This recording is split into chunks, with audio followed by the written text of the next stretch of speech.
guys! Welcome back to our channel. Sorry, that was really extra. So today I'm going to be talking about identity and eating disorders and how they go hand in hand and how to separate the two because they don't belong together. So let's just jump right into it.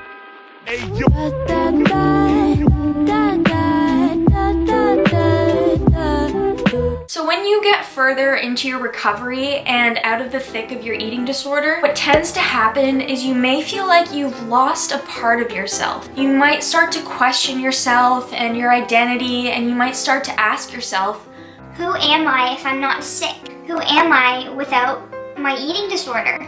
Am I even myself anymore? And this is very common and very normal. This is something that I've struggled with, especially when you've had an eating disorder for a long time or you've been sick since you were very young.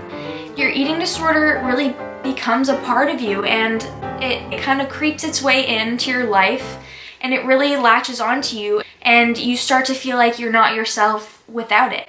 You feel like you've lost a part of yourself. The longer you've been sick, the more you start to forget what it's like to not be sick. So when it comes to separating your identity from your eating disorder, it's crucial that you begin tying your identity to other things that make up your personality, that make you who you are. So instead of labeling yourself as a person with the eating disorder, start trying to see yourself, or just telling yourself, I am not just the person with the eating disorder. I am the person who is a very talented musician, maybe. You might say, I am very kind. I am the person with a great sense of humor. The person who makes everyone laugh. Whatever it is that makes you who you are, you need to pick those things out and start to notice them, because there is so much more to you than your eating disorder. Your eating disorder is only one part. It is only a chapter in your whole life. It does not make you who you are.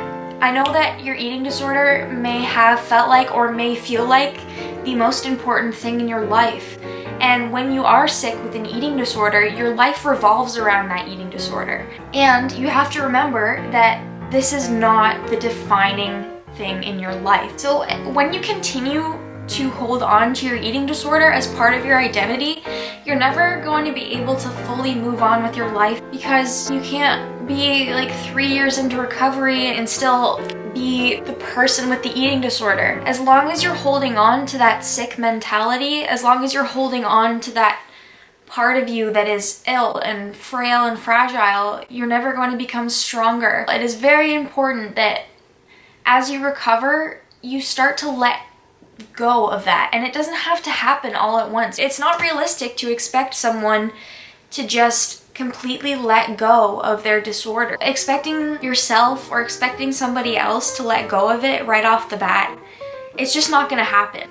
And over time, you should slowly start to release that part of yourself. It really is, I think, one of the hardest parts of recovery is letting go of that disordered mindset, letting go of that label that you've taken on. You may worry that if you're not sick anymore, nobody's gonna care about you. Everyone's gonna look away and assume that people are going to assume that just because you're in recovery, you are not struggling anymore. Your eating disorder may have become your way of communicating how much you're hurting, and without that, you may think people aren't going to think that I'm struggling anymore, even though I am. People aren't going to take me seriously if I'm not really sick anymore.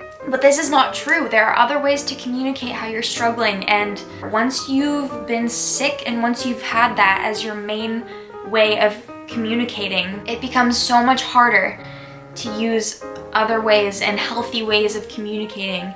A lot of the times when people have eating disorders along with other mental health issues or other addictions like drugs or self-harm, that's why once they're starting to recover from their eating disorder, those things get worse. You're just left with this, oh no, what now? How do I communicate that I'm hurting with other people? But really, part of recovery is learning how to communicate your needs to other people and how to express in healthy ways that you're hurting. And when you're in recovery, when you're in treatment, you will learn how to do that, and you will learn how to use words and skills to express your feelings and struggles to other people and ask for help. So to wrap up, what I'm really trying to say is that your eating disorder does not make you who you are. There are so many other things to you.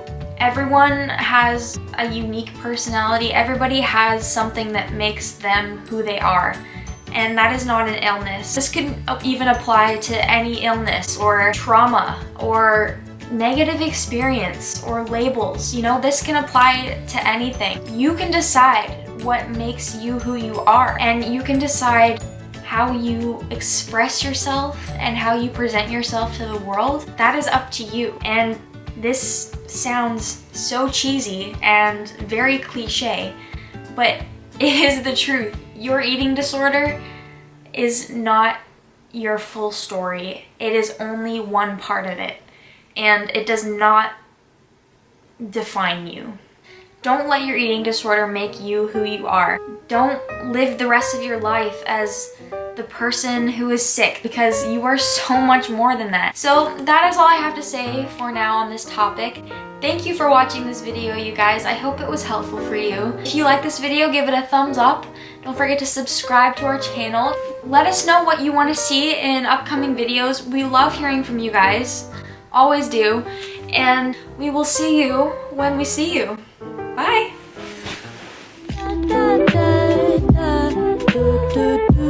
Do